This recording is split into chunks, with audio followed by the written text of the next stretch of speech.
Hi guys, this is Naresh. Welcome to Be Wise Health Wise. We have already covered how to prepare your body for extended fast. We have also covered what to do and don't do during the fast. Now there is one important topic: how to break a fast. See, this particular topic it doesn't have much more information. Though it is very simple, just two three things you have to keep in mind. But people actually people have not shared much info on that. So today I want to take this opportunity to share with you how to break a fast in a good way. First of all, start with a light snack.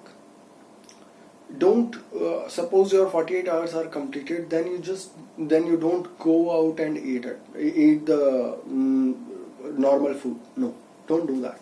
Start with a light snack. Have a handful of nuts, say uh, four or six halves of walnuts, 5-6 almonds, then a handful of peanuts, a few like 20-30 grams of sunflower seeds. So just consume those and then wait for at least 45 to 60 minutes or 1 hour if possible, more. But if you don't want to wait more, at least 45 minutes you should wait. Then have a light lean protein meal. You can have 2 eggs, you can have one say 100 or 150 grams of chicken breast. That is a bit on the heavier side, I would say a bit less. Then steamed broccoli and beans with not much of spices in that. So that is how you need to break your fast. Now in my first video I shared where I told how to prepare for the fast. So in that I shared, please try that whenever you are planning for your fast ends by evening 6 or 7 o'clock. So why I told that? Because now I want you to consume some snacks at say around 6 o'clock. Then ideally at 7 o'clock you should start eating. By 7:30 or so. By 7:30 or so, at 7 o'clock you will start this. At least take half an hour. Eat slowly. Yeah, 2 boiled eggs, these are not going to take much time. But yes, broccoli and beans, chicken breast, these things may take some time. If you want to take a fruit, take star fruit. So star fruit is not much sweet. Get something which has some greenish shade instead of yellowish. So that will have more citric flavor instead of sweet flavor. So you can consume that star fruit also.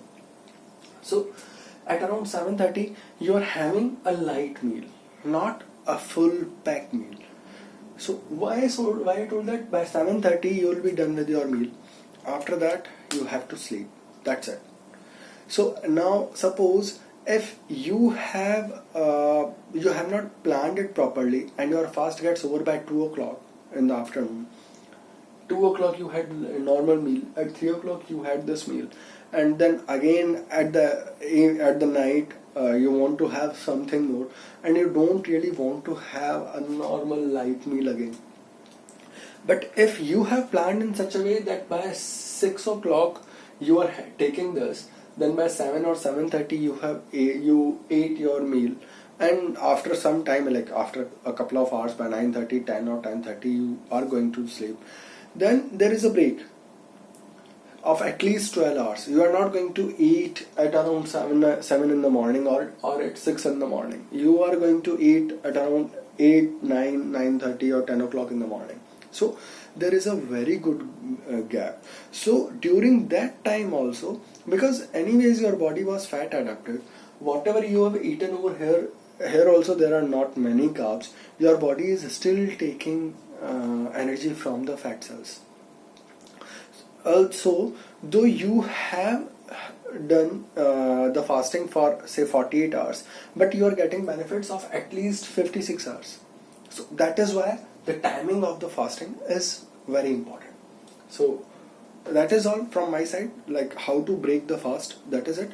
Yes, you can check how to prepare for the fast, and what to do and not to do during the fast. So these two videos are up now. You guys can check it out, and do subscribe for more information. Whatever the information I give you, all this information are based on the researches and my own personal experience.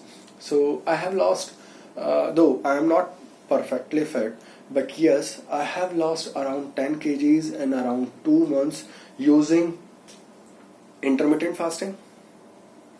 uh, a, a month and a half, I was also on keto.